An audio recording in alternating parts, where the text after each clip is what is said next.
Hello, everyone. My name is Rex Schnelly, and welcome to Sacred Space. This is a video podcast, so to speak, of what I started a few years ago. And my first guest today was my actual first guest. We're doing a catch up, and I'm going to re-release this series as we go forward.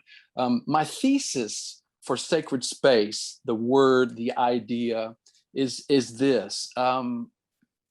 What I do is interview people that work in the contextualization of the gospel in all spheres of life, culture, science, art, a high level of altruistic, artistic, scientific function, so to speak, management and stewardship of all these things as we contextualize the gospel in life intelligently.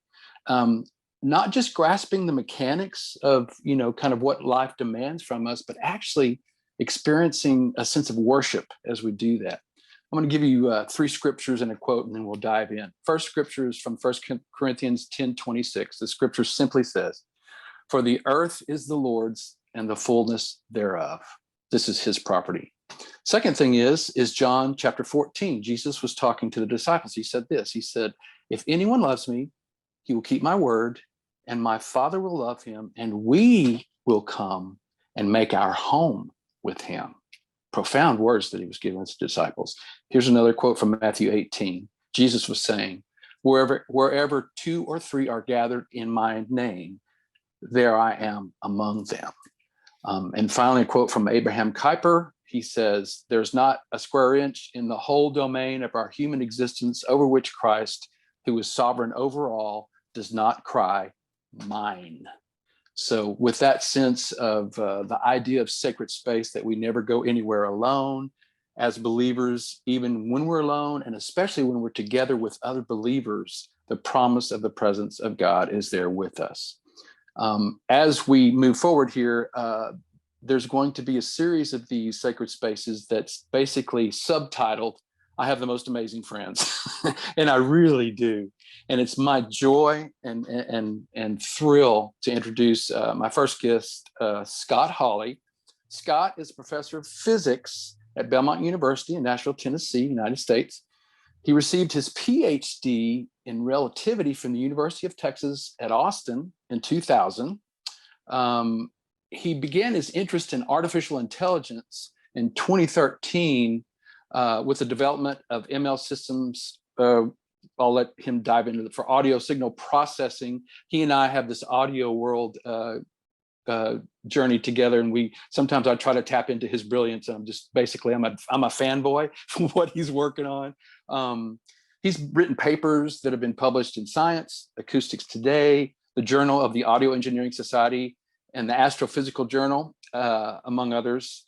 His writing on AI and that society have appeared in the Transhumanist Handbook and Perspectives on Science and Christian Faith. He recently won a 2020 Faith Tech Writing Contest. He's currently working on a book, History of Classification. I also wanted to mention that he also has done work, published research on astrophysics phenomenology at the U.S. Naval Research Laboratory and postdoctoral studies in numerical relativity at Albert Einstein Institute in Germany. Now, after I've said all these things, I want you to know the very first thing about Scott is his warm heart. And so it's my joy to introduce, ladies and gentlemen, Professor Scott Hawley. Say hello, Scott. Hey, Rex. Great to be with you. Man, I really appreciate you taking the time to be with me today, and just say that every time we get together, it's rich. You always have this warm, connecting kind of personality that no matter how technically we talk, it always seems to kind of resonate back to the heart, back to human relationships, and back to that the human condition and how God brings his comfort into that. So let's catch each other up, and also our audience. Since the last time I interviewed you, which was, I don't even remember what date that was. Was it 2015 or 2014? Anyway. I think it was 2016. Okay. Which is interesting because I always thought of it as 2017. So I get my years mixed up as well. I do too. And at that time you were an associate professor, and since then you become full professor, I think. Okay. And so catch us up. Include your your couple of years in England and as a tourist at Cambridge and Oxford, and kind of what that entailed, and how you got to spend time maybe with one of our mentors, Alistair McGrath, and expand a little bit on catch us up, what's happened since the last time. Yeah. So people who look at my professional history find it rather hard to keep up with the changing scape of what I'm working on and interested in. But then when I tell them the story of how it came about, then it makes sense. And so the brief kind of overview is after about 6 years as a postdoc doing uh, basically black hole research and numerical astrophysics, I wasn't that into it anymore, and I was increasingly getting more and more active as a singer-songwriter, Hmm. and wanted to get a day job that would pay for the music habit. And the idea of Yeah. living in Nashville was just a dream. And I'd thought about going to Belmont as a adult student to learn music industry Yeah. stuff. It just so happened that at the time I was looking for a job, Belmont was hiring two physics professors to work with audio engineers, and it's been a great fit. And so the plan then was to do what I could in terms of teaching and some relativity, but I wasn't really getting the students that wanted to do relativity. I had a lot of audio students who wanted to do acoustics and audio types Huh. of things. And so, yeah, 2013 was when I went to my first Audio Engineering Society meeting, and I was blown away at the promise of machine learning applications for just kind of the magical things they could do, like source separation, splitting, a Hmm. mono drum kit into toms and snare and things. And I thought, this is going to be really important. I need to learn this for my students' sake, Nice. for the sake of their career.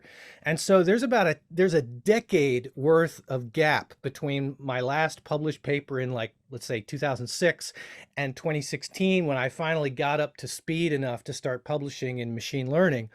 And it just really, really took over as far as my main hobby. In fact, my music has suffered a lot as I've tended to spend my weekends writing code instead of playing guitar and playing out.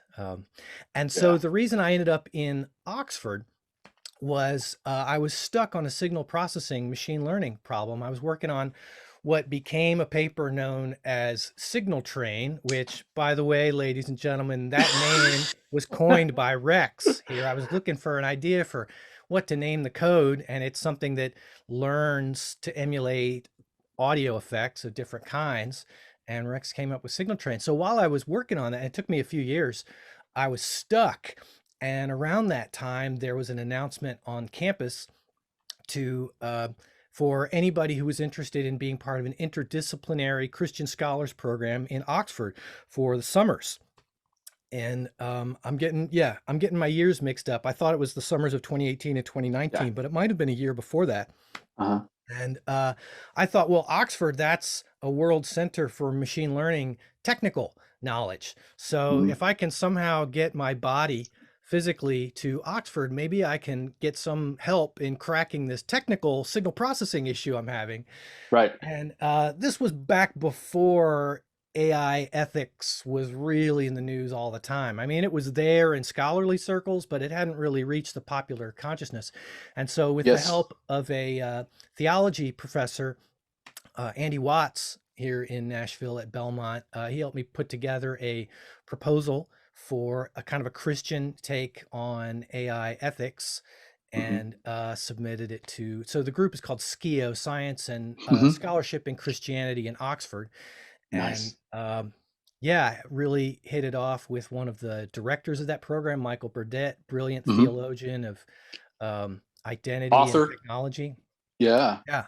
And so, and I think you and I had talked a little before then, because in my application for that program, I mentioned, hey, by the way, I have this interview with Rex Snelly where we talk about some things, and we were talking about creativity. Hmm. And so, yeah. And then I went, and catching up, it was amazing. It Yeah. life changing, absolutely. Yeah. I mean, I had one of my other career goals. So simultaneously with the like have a job that would support the music, Yeah. was I also wanted to be kind of a writer of essays, whatever Sure. that really means. but that Yeah. wasn't a part of my life at all. It wasn't something I was doing. I went to Oxford and I was part of a group of about 30 Christian scholars, mostly from the United States, a couple from other parts of the world. And I was the only physicist. It was Mm. philosophers, theologians, biologists, psychologists. Hmm. There was one mathematician who I sort of clung to a little Uh-huh. bit for support, and really felt like a fish out of water in many ways. So often they would ask, like, "Oh, have you read so and so?" And my answer was always no. Yeah. And that was even after. So a year leading up to that, I'd actually had students kind of help me with the homework reading that we were Sure. supposed to do. And so they would read one of the books we were supposed to read, and we'd talk about it. And I'd read one of the other books we were supposed to read. Sure. I'm a really slow reader.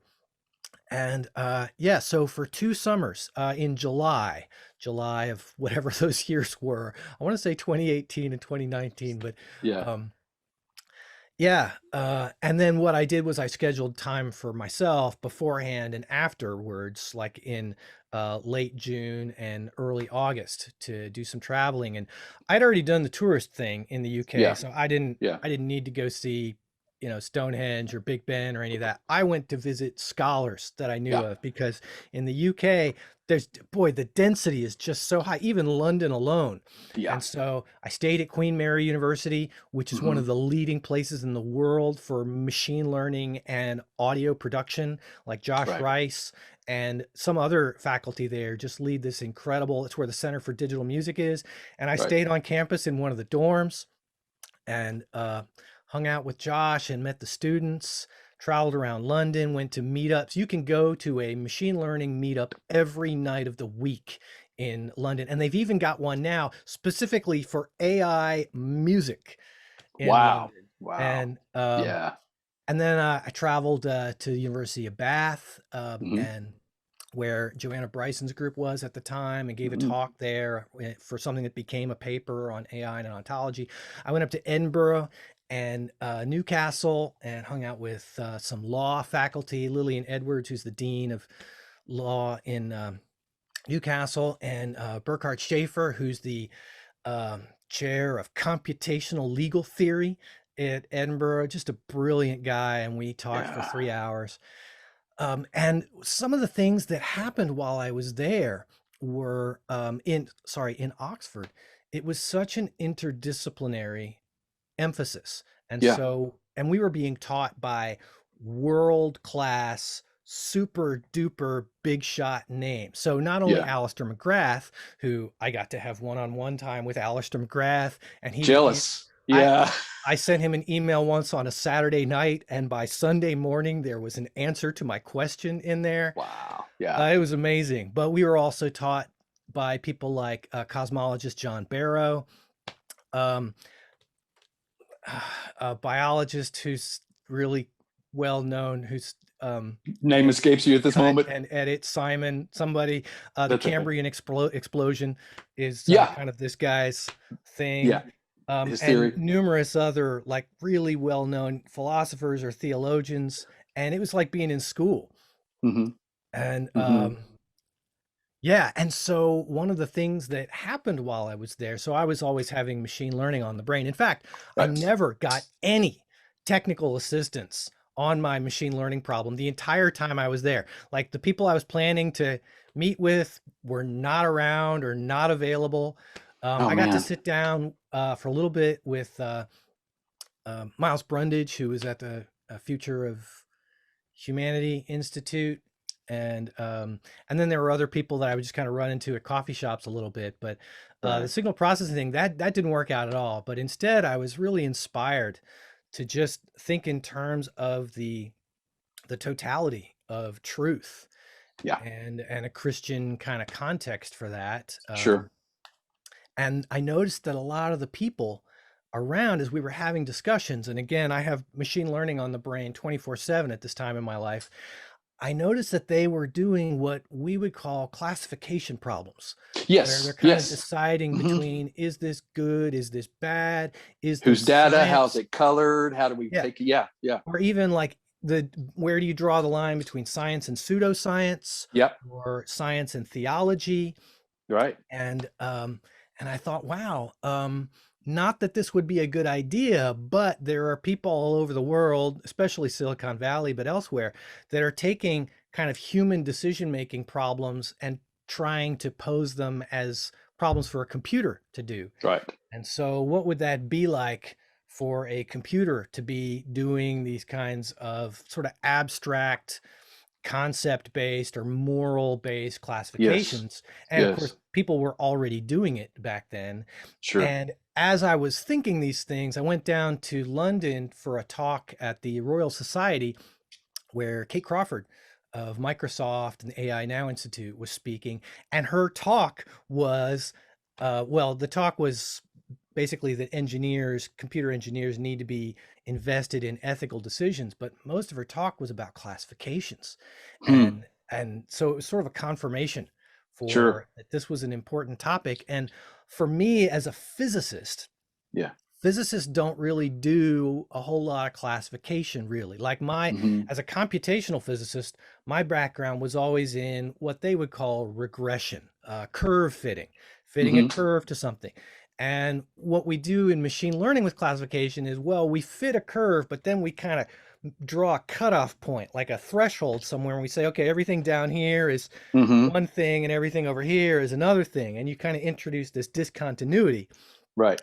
And I became fascinated with what are the similarities between when a human being makes classification decisions Yes. versus what about when a machine does it? Like what's similar and what's different? In fact, Right. Alistair McGrath gave me one of the most important conceptual analytic tools that I will carry for the rest of my life. It was while I was writing a paper on AI and ontology for the American Scientific Affiliation. And Alistair said one of the things that he likes to consider, that I now like to consider, is the question of what does this get you? So in that particular Right. case, it was what would having an ontology of AI, what would that get you? And this notion of what it gets you is really central to a lot of my interest in classification because Yes. humans have been doing it for millennia. Yeah. Even before Aristotle wrote in the Western tradition, people have been classifying this from that for it's just what we do. It's actually part of how our brains work. Right. And so the question of what does having a machine do it get you? Yeah. In a lot of cases, you could compare what the machine is doing to what a human bureaucracy is doing. Yeah. And in many cases, they're really similar. And Yeah. so you could kind of ask the question, all right, so is there really anything new? And yeah, there are some new things, particularly, for example, like the speed at which some of these things can happen once you put them on a computer. Yes. But that's been a preoccupation for the Sure. past while and something that I'm trying increasingly to write more and more about. Great. Well, so in a context, um, the thing, especially when you talk about classification of data and then the parsing of that data to get what do you get? What do we get out of this? How does a machine be able to make a close to human approximation of a decision of whatever that is? And so in that process, facts matter. Data matters. What's fed. So you look at our culture now and you look at so many different places that the data is skewed but it's masked into no, this is true data. For a while as a scientist, you have laws and you have equations, and they're in stone until you can prove them, differently. But in our culture, people are making decisions based on, like you said, classification of data that's incorrect or correct. Or there's the other side of that as well too. And so bringing in the contextualization of the gospel, like being a good steward of what we talk about actually bringing an altruistic, in other words, the thriving of man. We're actually for the good of man. We're not trying to create some nefarious, process by which we, benefit.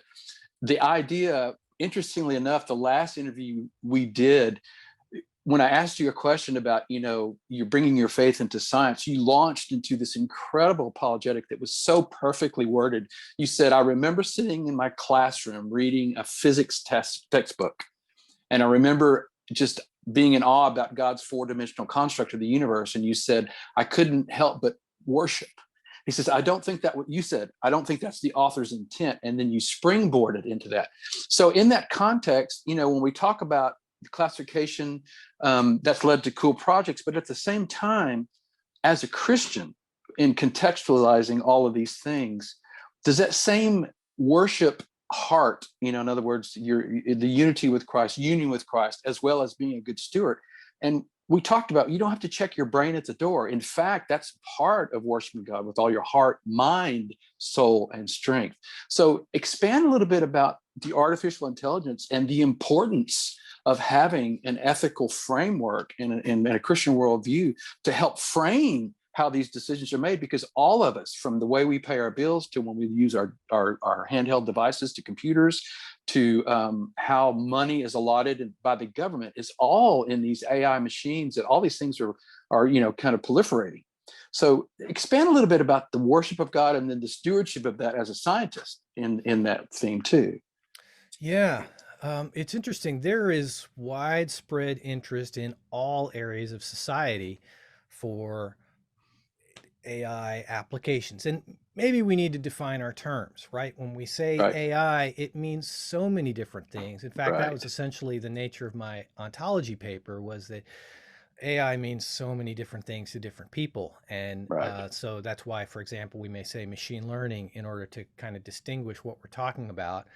Right. So I don't really devote any time or thought to what some people call strong AI or artificial general intelligence, the notion of like you see in movies, for example, of kind of this Mm. computer consciousness, and then Right. asking the Right. question, does it have a soul and what Right. kind of rights might it have? Some people find those questions interesting. I am not one of them.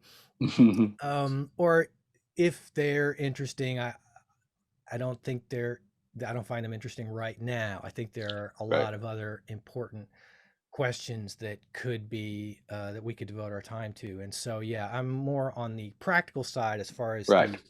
the implications of some of these systems as they're deployed in society, in a sense of how do we love our neighbor and Hmm. not do harm. Right. And so there's the question of, yeah, fairness Hmm. in outcomes of AI. There's questions of transparency. Are people able to form, meaningful mental representations of what the system is going to do, or are they going to attribute it capabilities that it doesn't really have? Right. And you see this a lot in the history of various milestones in artificial intelligence, where, for example, Deep Blue beat Gary Kasparov at chess, Right. and immediately people are scared about Right. AIs taking over in Right. all areas of society. And then a few years go by, and people are like, no, that's just that we managed to solve chess. And Right. there are similar moves throughout society where initially the system is able to do something that it wasn't previously able to do, where computers weren't able to do, and people are amazed. And Right. then a little bit of time goes by, and they even stop calling it AI. They just call it by whatever the algorithm is. Like nowadays we Sure. say facial recognition because Yep. that's what it's doing. We don't Yep. necessarily, it's whether you want to call that AI or not, I think really depends on what year you're in for Sure. that. And so there's this Sure. tendency to delabel things. Spell So check, voice to text, all of it. yeah, Yeah. yeah, Yeah. Yeah. anything that does. So really, it's a moving target. Yep. And so the folklore definition, which even expert people much higher up the chain of information than me will say, AI generally means computers doing things that we used to think only humans could do. Right. And yeah, so that is a moving target. Just to Yeah. clarify what we're talking about. So Yeah. as far as the ethical aspect, well, as there's interest in all areas of society, there are also all areas of society are interested in having ethical input, and Christians are some of them. And Right. it's interesting to me to ponder how interested the rest of society is Right. in Christians' input. And in that sense, I think it's not too different from any other industry. For example, the entertainment industry or Hmm. business in general. Certainly, bioethics is an area where Christians have things to say, and Sure. other segments of society are not interested in what the Right. Christians have to say. But then Right. there are those people who, despite not being religious themselves, concede that Christians make up a sizable segment of the population, and therefore Sure. they're not going away anytime soon, Sure. and therefore they should be paid attention to, particularly in a Right. democratic kind of society. Right. And so there's an interesting superposition. So there was a while in, let's say, 2018 and 2019, where there were tons and tons of ethical statements of ethical principles for AI. Right. And for example, the Southern Baptists did one, and all these various Mm-hmm. companies. Yep. And I don't know of a lot of religious groups actually, besides the Southern Baptists. Eventually, the Catholics were working on something, um, but all these different companies and institutes would have their, like, well, actually, Stephen, who's the Bishop of Oxford? Yeah, his name escapes me right now. It'll come to me Mm-hmm. later. He had his 10 Commandments of AI. Oh, wow. And Yeah. there were, at least at the time, a student and I, Enrico Moralatis, did a report paper for, it was in a newsletter. There's an organization called AIandFaith.org. Mm-hmm. And so for your viewers, a lot of great resources there at AI and Yeah. Faith, Yeah. and not just Christians, Yeah. Muslims, and people from, a variety of religious Yeah. traditions, Right. writing and speaking. And so we did one on just comparing like 5 different sets of principles of AI Right. ethics, and they're pretty similar. They're really not Yeah. all Yeah. that different. And Miles Brundage, who I mentioned earlier, he's now at OpenAI. He, on Twitter, I guess, a little while ago, he said something like, um, the similarity of all of these AI ethics principle statements, despite the vast differences between these groups' fundamental beliefs, is a sign of how vacuous such documents are. And Yeah. to put it a little more practically, there were people who were saying, okay, enough with the principles. We really need to get down to brass tacks. We need to get to standards. And so the Mm-hmm. IEEE has been leading in the way of Mm-hmm. standards, and the legal profession. So, for example, Mm-hmm. Patricia Shaw is a Christian lawyer who's very active in AI Right. ethics and regulation and so forth. Right. And so I think we're starting to see, as we come to consensus on Right. what the rules are, Right. Christians will have some input in that. And I Yes. don't know that it'll be different from the kinds of inputs Christians have in other industries. Right. And to contextualize even that, the movement of course, the culture of AI, and then how it's pervasive in everything that we do, helps us make decisions. The essence of Christian ethics, and even the concept of morality, a delivered law. In other words, there was a testimony by a lady who went to Tim Keller's church in Redeemer Church in New York, and she was an atheist, but she was really Tim really was reaching her with his argument. At least intelligently, he was presenting a good case for Christianity.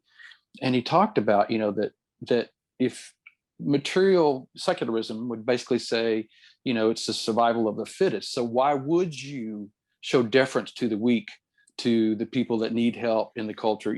Why is this moral law? And she was reasoning, wow, if there's a moral law, there has to be a moral lawgiver. In other words, she kind of connected that together. And again, some of our views may laugh at that and balk at that, but the truth is delivered. It's not something that we conceptualize. And here's a good example of actually trying to find these standards that seem to have a similarity across faith-based culture. So truth is still truth. It still is exposed, especially on the scrutiny of so many different,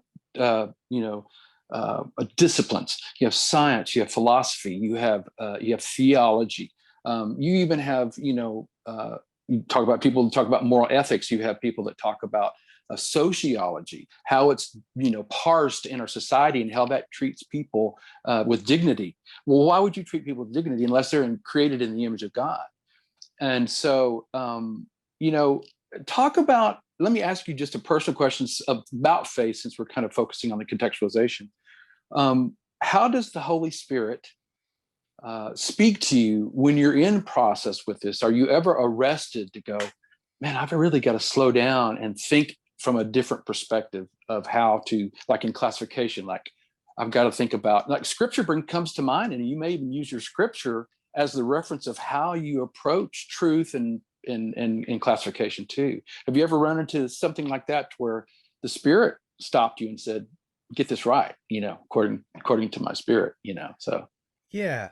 And I think this is an issue of the imagination Mm, and where the imagination goes and inspiration.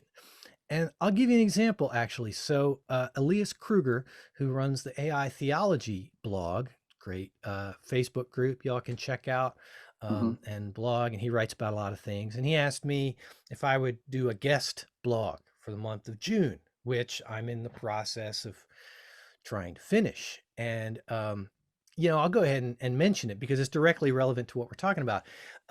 He asked me to write about uh, the matter of using AI signal processing methods to generate music in the style of a particular artist. And in particular, a couple months ago, there was this thing, um, the 27 project or something, where they recreated a Nirvana song and kind of, mm-hmm, uh, if Kurt Cobain had been alive, what would this do? And so he's asked me to write about that. And I've done a little work as far as generating some new quotes, and I know a thing or two about generative audio. And so, question of the imagination. So, as I was writing, I was thinking, well, this issue of reanimating the dead in some sense, and people will do this where they'll create chat bots based on the writings of their dead mm-hmm, loved ones. And then I started to kind of go in a negative direction, like thinking about these horror movie mm-hmm, premises like H.P. Lovecraft Reanimator and Stephen King's Pet Cemetery, where you bring something back, or like zombies that I mm-hmm, guess in the Haitian tradition are reanimated corpses, or maybe not. Anyway, right, it started to go in a dark direction, yeah, and at some point, I believe it was the Spirit that kind of thought, you could take this in a positive direction. This is really, if you want to try and relate this AI practice to something involving theology, you need to do the hope of the mm, resurrection of the dead. Not, right, don't focus on like horror and gore, focus right, on hope and right, new life. right, And so that's kind of a matter of inspiration and right, imagination. And I noticed right, that, like in the entertainment industry, like on Netflix, mm-hmm, there's so much more attention being given to imagining evil in right, various forms, and right, not nearly as much effort devoted to imagining good, in my right, opinion. right.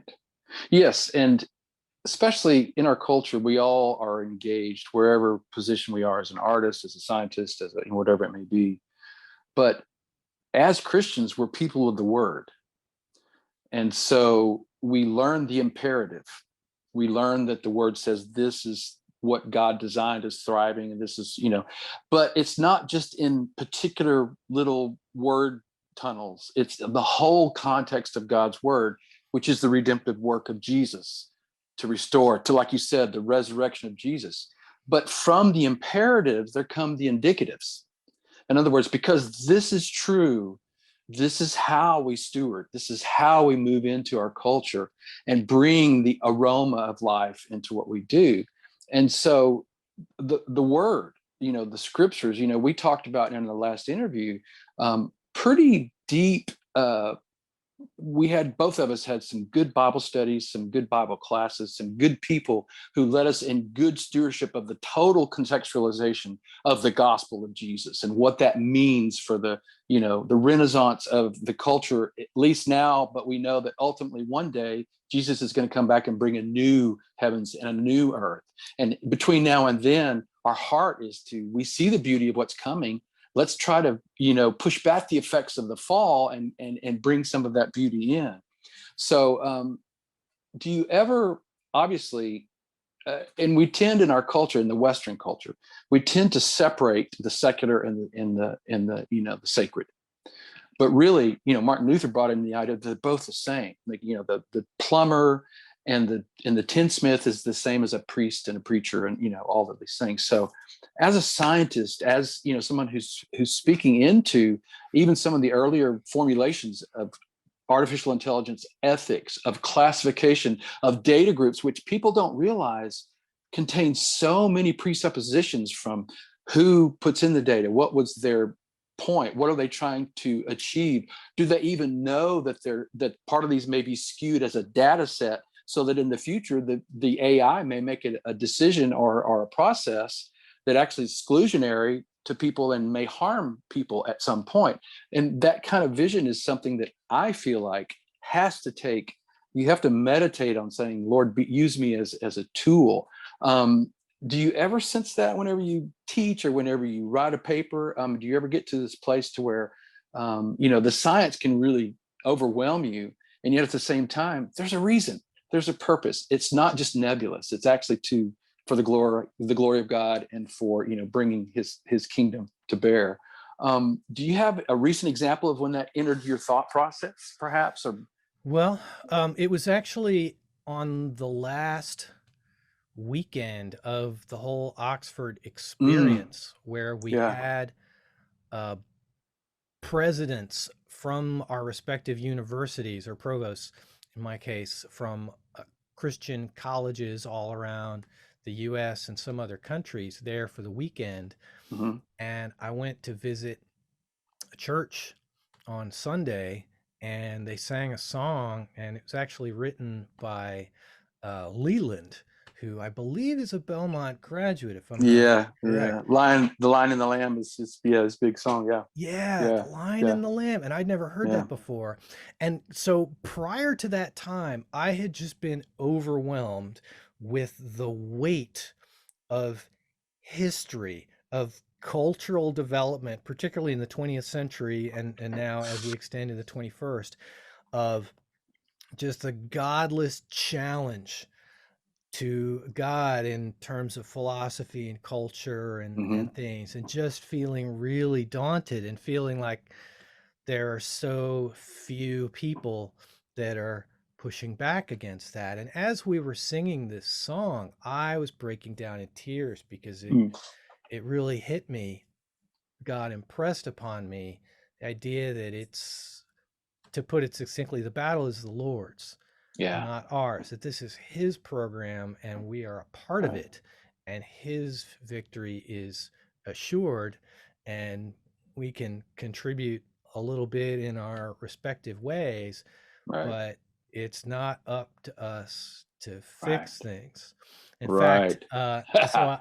earlier this year, I was invited to participate in a written conversation sponsored by the Theopolis Institute. Mm-hmm, And there were a few other people writing before me. Jeffrey Bilbro, he's got a new book out on reading the media, and Alistair Reynolds, theologian up in Scotland, and Mike L.M. Sakasis was writing before me, brilliant Christian writer on technology, and then I was writing. And some of my preparation for that, uh, okay, little story. I after we were sort of emerging from lockdown, I went hiking, and I hadn't used my legs in a year, pretty right. much, and they were so sore that I wanted to get in the tub and take a soothing Mm, bath, but I didn't want to bring in my iPad to, like, I want to do something while I'm in the tub, because you can't just sit and think, right? You can, but at the time I couldn't. And so I had a stack of paperback books that I had won as a prize from the Faith Tech writing contest. And one, I just sort of grabbed one, and it was by Craig M. Gay, who's a professor up at Regent, probably the best book on Christian views of technology that I've ever read. mm-hmm, And it mm-hmm, was in reading Craig Gay's book that I was exposed to some more of some of the Christian thinkers that I was already aware of, like George Grant and Jacques Ellul and so mm-hmm, forth. And there was a particular Jacques Ellul quote that stuck with me that I ended up putting in my essay, where he's saying, it's not our job to fix the culture. It is our mm-hmm. job to make it amenable to the transmission of the gospel. Mm, And wow. so in that, there is kind of a refocusing of the purpose in Right. that, yeah, okay, so the gates of hell will not Right. withstand the church, whatever that means. Yes. But um, yeah, it is a like as our friends in One Bad Pig would say, Hmm. it's all gonna what? It's all gonna melt someday. This world Yeah. is an ice cream sundae. Yeah. Yeah. And Yeah. so there is a notion of understanding the temporality or the lack of permanence to the Right. world and culture Right. in the work that we do. Yeah. And even small talk discussion like we're talking about, in the presence of the Lord, there's benefit to actually uncovering the image of God in all of this process. You talked about um I think we can be fatalistic, especially in our culture right now, and just kind of let go and go, what does it matter? It's all going to melt anyway, kind of idea. Right. However, what God calls us to do is actually step up that. In other words, have more integrity with that concept of what it means. No, God is sovereign. He will bring to fruition the perfection of his kingdom. And he's using us right now, even in our fatalism. He's using that process. Like you said, the church, the gates of hell will not rise against the church, but it's Yeah. for the purpose of his glory primarily. Within his glory, our good is tied up. It's not our good that's preeminent. It's his glory because our good is tied up. And that's how sure it is. If it was just our good, then, it would be nebulous, but because it's his glory and our good is tied up in that, it's a sure thing. And so, but as we live, as we parse our skills, as we do everything that we do, even as artists, I heard a Jordan Peterson quote that, his wife's a Christian, and I'm not really sure his confession, and he would be the first to tell you he's not sure of his confession as well. But he said this, he said, they asked him pretty much point blank, are you a Christian? And he says, well, being a Christian implies belief. And he says, I'm not even sure, that word, how do we parse the word? He says, let me tell you what I do. He says, I live as if it's true. Hmm. I live and conduct all the affairs of my life as if it's true, which still means I can maximize all the areas that, the Lord has brought me to. And so I really do like that because it actually kind of takes us away from kind of the easy answer from any segment from our culture, including, theology, including a scientist, including material atheist, to say, well, it's just this and it's just this. And it's like, no, I'm going to decide, I'm going to live as if this is true because it has implications mostly of how I treat people.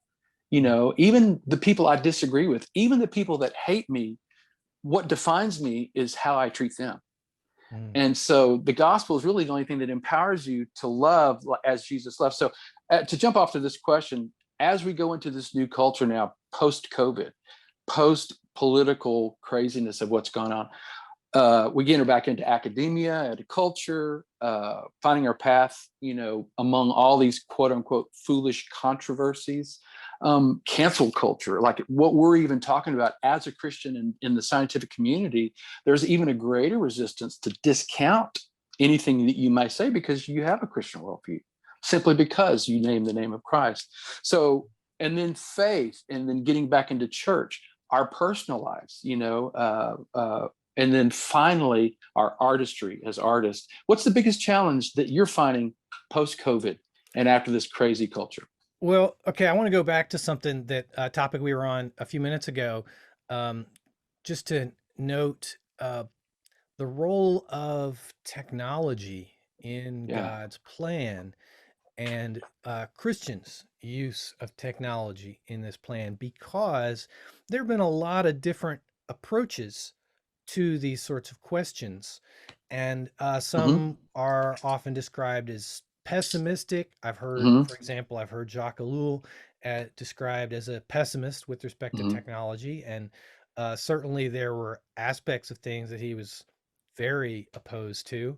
Although someone watching this is going to say, yeah, Lul wasn't opposed to technology. He was opposed to the technique of trying to over optimize everything in the world, even if Right. it's just a human bureaucracy without even any machines. Right. Um, and so people will say, we have a responsibility to participate Hmm. redemptively in God's plan. And some of that involves our God-given urge to invent and create Hmm. and master Hmm. the world around us. And so I don't have a uniform view on technology with a capital T in the abstract sense. It's kind Right. of like you could even consider software. You know, there's some software that's designed really well and you can use it and it's great. And then there's some software that's just amazingly frustrating and it was poorly made and it drives you crazy. And putting it all under the classification of software and making Hmm. statements about that Sure. is going to be misleading. Sure. But definitely, I would say, as opposed to withdrawing completely and forming our own little Yeah. community based on our Hmm. current level of technology, certainly there are examples of Christians that have done that, Sure. Hmm. notably in Pennsylvania. Um, and yet, yeah, I think it's something that we all wrestle with and we all struggle with. And to the extent that we have those of us that have those kinds of inclinations, Hmm. it's kind of part of an outgrowth of who we are. And so Yeah. I am involved in technology and I am a Christian and Yeah. it's all kind of mixed in there Yeah. together. Yeah. Okay, back to your first question then, going back to post COVID. And I'm Yeah. sorry, could you Reentry. repeat the question? I Yeah. lost it. What's the biggest challenge to reentry, basically, for all Well, of it? Faith, science, work, relationships, and artistry. okay, so I wrote, uh, those who want can read my essay from the Theopolis Institute. It was called Embracing Solitude After Techno Gnostic Failure. And it's kind of personal. And it was Yeah. about how, like, for me, being forced to be alone all the time with my computer and not have Mm-hmm. to talk to people Mm-hmm. was pretty okay. Yeah. And I likened it to Eric Cartman in South Park when they did the pandemic special. Cartman is overjoyed. He sings a song about how much he loves social distancing because Yeah. he's a misanthrope. He's a sociopath. Yes. Right. Uh, and but I also in the essay I liken that to C.S. Lewis in The Hmm. Great Divorce. That's his vision of Yes. hell, is these Yes. people who are Yeah. really far apart and disconnected, and it's not that bad to them. They're not really complaining. They think Hmm. it's, I mean, they gripe about it a bit, Right. Right. but they think it's kind of okay. And that's Right. kind of the Right. twisted mentality of that. And so Yes. Yes. in this, I kind of lay out some ideas from Sherry Turkle and Michael Burdett and a few other people about, okay, paradoxically, in order to have good interactions with other people, we need to be not just out and about, but also practicing solitude Hmm. and being okay with ourselves. Right. And a, a whole year's worth of sitting at home and watching Netflix and playing video games Right. doesn't cultivate that. Right. And so I think one of the big challenges for us, for me, I can say, getting out and trying to go to meetups and interact with Hmm. people, being out of practice Hmm. with being face to face with That's people, right. but Right. also, honestly, despite all the alone time, being out of practice with solitude. And so taking Yeah. time out to actually turn off the cable modem. I mean, things that people have been saying for decades now, Yes. right? It was Right. the early 90s when Cliff Right. Stoll wrote Silicon Snake Oil, like spend time with your families, turn off your Yeah. computers, things that Right. we talk about limiting screen time. Yeah. Uh, yeah, for some of us, not everybody. So different people are in different places.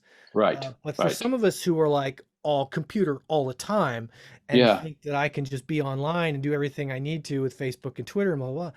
No. So one of my disciplines has been I'm going hiking a lot by Right. myself. And there's Right. something about just having time, like for the reverberation of the thoughts of the day to kind of die away and Right. offer space into which God can speak. So there's like a That's signal right. to noise ratio, Yep. and getting that noise down can mean that, yeah, you can be more sensitive to That's right. uh, creative thoughts and Yes. inspiration.